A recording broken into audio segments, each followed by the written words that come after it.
வணக்கம். எல்லாரும் குரூப் 2க்கு ப்ரிப்பேர் பண்ணிக்கிட்டு இருப்பீங்கன்னு நான் நினைக்கிறேன். இன்னும் 15 நாட்கள் மட்டுமே இருக்கு. ஸோ படித்ததை ரிவைஸ் பண்ணிக்கிட்டே இருங்க. நம்ம இன்னைக்கு என்ன கிளாஸில் பார்க்க போகிறோம் அப்படின்னா கரண்ட் அஃபேர்ஸ் தான். கரண்ட் அஃபேர்ஸை ஸ்டாட்டிக் போர்ஷனோட நம்ம பார்க்க போகிறோம். கரண்ட் அஃபேர்ஸில் ஸ்பேஸ் ரிலேட்டடாக எப்படியும் கண்டிப்பாக ஒரு கொஷின்னாலும் கேட்டுறாங்க.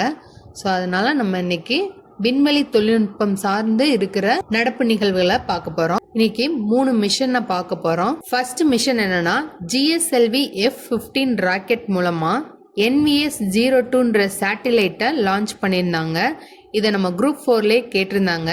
என்ன கேட்டிருந்தாங்கன்னா இதை லான்ச் பண்ண தேதி என்ன அப்படின்னு கேட்டிருந்தாங்க. ஜனவரி 29, 2025. இதை எங்கேருந்து லான்ச் பண்ணியிருக்காங்க அப்படின்னா ஆந்திராவில் இருக்கிற ஸ்ரீஹரிகோட்டான்ற பிளேஸில் சதீஷ் தவான் ஸ்பேஸ் சென்டர்லேருந்து தான் லான்ச் பண்ணியிருக்காங்க. ஏன் இந்த திட்டம் முக்கியத்துவம் வாய்ந்ததுன்னா இது இந்தியாவோட 100வது விண்வெளி பயண திட்டம். இந்த திட்டத்தோட நோக்கம் என்ன அப்படின்னா நேவிக் சேட்டிலைட், அதாவது நேவிக் அப்படின்றது என்னன்னா நேவிகேஷன் வித் இந்தியன் கான்ஸ்டலேஷன் சொல்லுவாங்க. அதாவது இது எதுக்காக பயன்படுத்துறோம் அப்படின்னா நேவிகேஷன் பர்பஸ்க்காக இஸ்ரோ உருவாக்கியிருக்காங்க. அதாவது இப்ப நம்ம யூஸ் பண்ணிக்கிட்டு இருக்க அமெரிக்காவோட GPS, அதாவது குளோபல் பொசிஷனிங் சிஸ்டம் இருக்கா, அதுக்கு மாற்றாதான் நம்ம இஸ்ரோ இந்தியாக்காக நேவிக் சிஸ்டத்தை உருவாக்கிக்கிட்டு இருக்காங்க. இது என்ன ப்ரோக்ராம்னா IRNSS ப்ரோக்ராம், அதாவது Indian regional navigation satellite system. இந்த ப்ரோக்ராமை தான் இப்ப நேவிக் அப்படின்னு சொல்றாங்க. சரி, இந்த நேவிக்காக நம்ம மொத்தம் எத்தனை சேட்டிலைட்டை லான்ச் பண்ணிருக்காங்க? மொத்தம் 7 சேட்டிலைட். இந்த 7 சேட்டிலைட்ல 3 சேட்டிலைட் ஜியோ ஸ்டேஷனரி,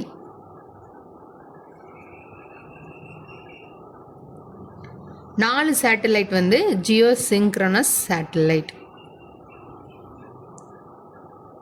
ஸோ இந்த சேட்டலைட் எவ்வளோ தூரம் ரேஞ்சை கவர் பண்ணுது அப்படின்னா 1500 கிலோமீட்டர் தூரம் வரைக்கும் ரேஞ்சை கவர் பண்ணி நமக்கு நேவிகேஷன் பர்பஸ்க்கு யூஸ் பண்ணிக்கிட்டு இருக்கோம். இந்த NVS-02 சேட்டலைட்டை எதுக்கு ரீப்ளேஸ்மெண்ட்டாக அனுப்பிச்சிருந்தோம் அப்படின்னா ஆல்ரெடி அனுப்பிச்சிருந்த IRNS சேட்டலைட்டில் 1E சேட்டலைட்டுக்கு பதிலாக ரீப்ளேஸ் பண்ணுறதுக்கு நம்ம இந்த சேட்டலைட்டை GSLV ராக்கெட் மூலமா அனுப்பிச்சிருக்கோம். சரி, இந்த ஜியோ ஸ்டேஷனரினா என்ன, ஜியோ சிங்க்ரனஸ்னா என்ன, போலார் சேட்டலைட்னா என்ன, அதுக்கான வித்தியாசத்தை நம்ம முதல்ல தெரிஞ்சுக்குவோம்.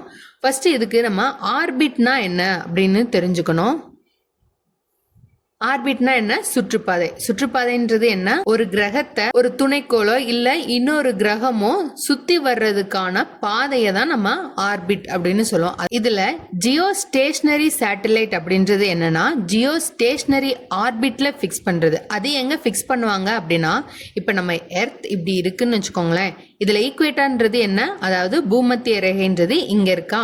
ஸோ இதுல இருந்து நம்ம எர்த்துல இருந்து 36,000 கிலோமீட்டருக்கு மேல ஈக்குவேட்டருக்கு நேரா பிக்ஸ் பண்றது தான் ஜியோ ஸ்டேஷனரி ஆர்பிட். ஸோ இந்த ஆர்பிட்ல இருக்கிற பிக்ஸ் பண்ற சேட்டலைட் எல்லாமே ஜியோ ஸ்டேஷனரி சேட்டலைட். இந்த சேட்டலைட்டை நம்ம எதுக்காக யூஸ் பண்றோம் அப்படின்னா டெலிகம்யூனிகேஷன் பர்பஸ்க்காக இதை யூஸ் பண்றோம். சரி, இதே ஜியோ சிங்க்ரனஸ் ஆர்பிட் அப்படின்றது என்னன்னா ஈக்குவேட்டர்ல பிக்ஸ் பண்ண மாட்டாங்க, கொஞ்சம் இன்க்ளைனடா பிக்ஸ் பண்ணுவாங்க.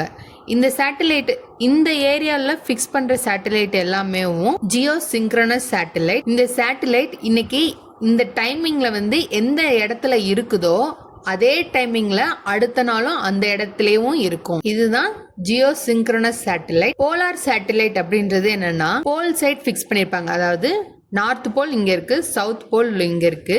ஸோ நார்த் டு சவுத் இந்த மாதிரி பிக்ஸ் பண்ணியிருந்தாங்கன்னா அது போலார் சேட்டலைட். இதை சன் சின்க்ரனஸ் சேட்டலைட் அப்படின்னு சொல்லுவாங்க.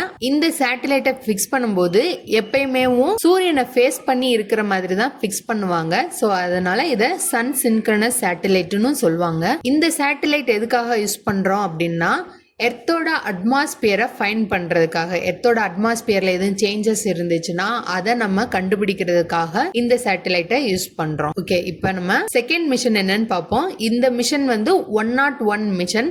நீங்க 100வது திட்ட பயணத்தையும் 100வது செயற்கைக்கோளையும் நீங்க கன்ஃபியூஸ் பண்ணிக்காதீங்க.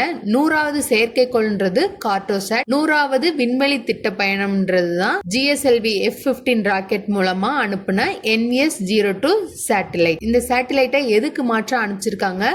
IRNSS 1Eன்ற சேட்டலைட்டுக்கு பதிலா இந்த சேட்டலைட்டை அனுப்பிச்சிருக்காங்க. ஓகே, செகண்ட் இஸ்ரோ அனுப்பிய 101வது மிஷனை தான் பார்க்க போறோம். இதை எப்ப லான்ச் பண்ணிருக்காங்கன்னா மே 18, 2025. இதுவுமே ஸ்ரீஹரிகோட்டால இருந்து தான் அனுப்பிச்சிருக்காங்க. எந்த லான்ச் வெஹிக்கிள் மூலமா அனுப்பிச்சிருக்காங்கன்னா PSLV C61 மூலமா அனுப்பிச்சிருக்காங்க. என்ன சேட்டிலைட் அனுப்பிச்சிருக்காங்கன்னா எர்த் அப்சர்வேஷன் சேட்டிலைட் அப்படின்னு சொல்லப்படுற EOS 09 சேட்டிலைட்டை அனுப்பிச்சிருக்காங்க. இப்பதான் பார்த்தோம் போலார் சேட்டிலைட்னா என்ன அப்படின்னு.